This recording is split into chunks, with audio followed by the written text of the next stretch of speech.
प्रदेश की राजधानी भोपाल में ग्लोबल इन्वेस्टर समिट 2025 का भव्य आगाज हो चुका है और इस महत्वपूर्ण आयोजन में देश विदेश के दिग्गज निवेशकों, उद्योगपति और नीति निर्माताओं ने हिस्सा लिया है। मध्य प्रदेश के सबसे बड़े रोजगार महाकुंभ का आगाज प्रधानमंत्री नरेंद्र मोदी ने किया। ग्लोबल इन्वेस्टर समिट में कई देशों के राजनयिक और उद्योगपति शामिल हैं जो कि मध्य प्रदेश में निवेश की संभावनाओं पर 2 दिन तक मंथन करेंगे। प्रधानमंत्री नरेंद्र मोदी ने उद्योगपतियों को संबोधित करते हुए कहा कि मध्य प्रदेश अब निवेशकों की पहली पसंद बन रहा है। इसका श्रेय टी मोहन यादव को जाता है और उन्होंने अपने काम से देश और दुनिया में मध्य प्रदेश की नई पहचान बनाई है। यानी कि प्रधानमंत्री नरेंद्र मोदी सीएम डॉक्टर मोहन यादव की तारीफ करते हुए नजर आए। प्रधानमंत्री ने कांग्रेस पर तंज कसते हुए कहा कि एमपी में कभी खराब सड़कों की वजह से बसें नहीं चल पाती थी, लेकिन आज वो दिन है। आज भारत के सबसे उन्नत राज्यों में से मध्य प्रदेश की गिनती होती है।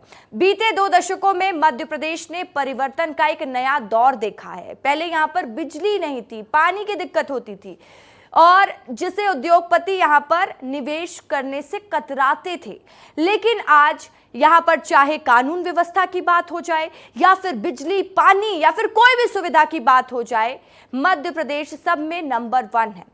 इसलिए अब मध्य प्रदेश निवेश के लिए देश के टॉप राज्यों में शामिल हो चुका है।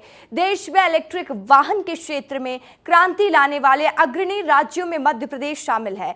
मध्य प्रदेश में हर वो संभावनाएं हैं, हर वो क्षमता है जो उस राज्य को जीडीपी के हिसाब से भी देश के टॉप 5 राज्यों में ला सकता है। और क्या कहा प्रधानमंत्री नरेंद्र मोदी ने मध्य प्रदेश को लेकर, सीएम डॉक्टर मोहन यादव को लेकर, ग्लोबल इन्वेस्टर समिट को लेकर, सुन लीजिए। आज एमपी इन्वेस्टमेंट के लिए देश के राज्यों से सब राज्यों में टॉप के राज्यों में उसने अपना स्थान बना लिया है। जिस एमपी में कभी खराब सड़कों के कारण बसें तक प्रॉपर नहीं चल पाती थी, वो आज भारत की ईवी रिवॉल्यूशन के लीडिंग स्टेट्स में से एक है। एमपी में हर वो संभावना है, हर वो पोटेंशियल है जो एमपी को जीडीपी के हिसाब से भी देश के टॉप 5 राज्यों में ला सकता है। 2 लाख इलेक्ट्रिक व्हीकल एमपी में रजिस्टर हुए हैं। ये करीब 90% ग्रोथ है।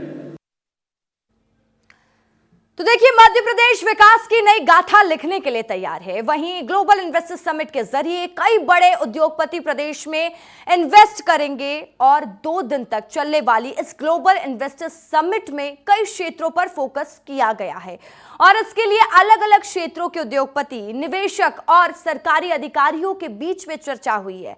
कुछ प्रमुख क्षेत्रों में होने वाली इस समिट की भी बात की जाए तो यहां पर देखिए, इन्वेस्टर समिट हर सेक्टर पर जोर है। अब आपको ग्राफिक्स के जरिए समझा देती हूं ग्लोबल इन्वेस्टर समिट किस तरीके से मध्य प्रदेश वासियों के लिए फायदेमंद होने वाला है। माइनिंग समिट होगा, किस तरीके से समिट आगे बढ़ेगा सब कुछ जान लीजिए। खनन क्षेत्र को निवेश के लिए आकर्षित बनाने पर पूरा फोकस है। मध्य प्रदेश में किन किन सेक्टर पर फोकस है जान लीजिए। माइनिंग समिट, खनिज संसाधनों की संभावनाएं पेश होंगी। वहीं निवेशकों और कंपनियों के बीच में यह बैठक होगी। तो देखिए, ग्लोबल इन्वेस्टर समिट में अलग अलग समिट का आयोजन होने जा रहा है। हम माइनिंग समिट की बात कर रहे हैं। माइनिंग समिट में क्या होगा, निवेशक राज्य में व्यवसाय का आकलन करेंगे कि कैसे व्यवसाय यहां पर बढ़ाया जा सकता है, इस पर फोकस देखा जाएगा। साथ ही खनिज के लिए विशेष प्रस्ताव पेश होने वाले हैं। माइनिंग समिट की जानकारी आपको दे रहे हैं। चलिए अब बात भी कर लेते हैं रिन्यूएबल एनर्जी समिट की। स्वच्छ ऊर्जा में निवेश को बढ़ावा दिया जाएगा। तो स्वच्छ ऊर्जा स्रोतों में निवेश को बढ़ावा देना पहला जो प्राथमिकता रखा गया है। व्यावसायिक रूप से लाभदायक बनाना। रिन्यूएबल एनर्जी समिट में किन किन बातों पर जोर दिया जाएगा, किन किन बातों पर फोकस रहने वाला है, जान लीजिए। सौर, पवन, बायोमास ऊर्जा में निवेश को बढ़ावा देने पर भी सरकार का पूरा फोकस है। साथ ही नीतियों और व्यवसायिक अवसरों पर भी चर्चा की गई। नीति निर्माताओं और निवेशकों के बीच चर्चा, योजनाओं की दी जाएगी जानकारी। तो नीति निर्माताओं के साथ चर्चा और साथ ही जो भी योजना है उनकी जानकारी उन्हें उपलब्ध कराई जाएगी। ऊर्जा भंडारण तकनीकों पर चर्चा होगी। तो समझ जाइए कि किस तरीके से चर्चा होने वाली है। आप बात कर लेते हैं एमएसएमई और स्टार्टअप समिट की। एमएसएमई और स्टार्टअप समिट का उद्देश्य क्या है वो भी जान लीजिए, किस पर फोकस है जान लीजिए। छोटे उद्योगों को मजबूती देना, स्टार्टअप इकोनॉमिक को विकसित करने पर फोकस होगा। उद्योगों के विस्तार और नए अवसरों पर चर्चा की जाएगी।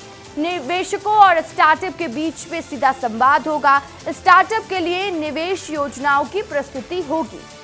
अब बात करते हैं इसके बाद एमएसएमई के बाद अर्बन डेवलपमेंट समिट की। शहरों के विकास को मजबूत करने पर पूरा फोकस होगा अर्बन डेवलपमेंट समिट का। और उसके बाद शहरी परियोजनाओं में निवेश को बढ़ावा देने पर फोकस दिया जाएगा। साथ ही स्मार्ट इंफ्रास्ट्रक्चर और रियल एस्टेट पर चर्चा होगी। सरकारी अधिकारियों और निवेशकों के बीच में संवाद होगा। स्मार्ट सिटीज और स्वच्छता पर पूरा फोकस रहने वाला है। और अब बात होगी टूरिज्म सेक्टर की, यानी टूरिज्म समिट की। पर्यटन क्षेत्र में किस तरीके से ध्यान दिया जाना है जान लीजिए। पर्यटन क्षेत्र में निवेश को बढ़ावा देना, प्रदेश को वैश्विक पर्यटन पर स्थापित करना, ये पूरे फोकस रखे गए हैं। पर्यटन नीतियों और निवेश अवसरों पर फोकस होगा। निवेशकों और उद्योग विशेषज्ञों के बीच में संवाद होगा। होटल, ट्रांसपोर्ट और हॉस्पिटैलिटी सेक्टर पर चर्चा होगी। इनको बेहतर करवाने पर फोकस होगा। तो इससे आप समझ सकते हैं, मैं जो जानकारी आपको दे रही थी ग्लोबल इन्वेस्टर्स समिट में क्या क्या आयोजन होने हैं, किस तरह की व्यवस्था होनी है, तो इससे आप समझिए कि मध्य प्रदेश में चाहे हम सौर ऊर्जा की बात करें, पर्यटन की बात करें, एमएसएमई सेक्टर की बात करें, स्टार्टअप की बात करें, हर क्षेत्र में एक बड़ा फोकस दिखाई दे रहा है।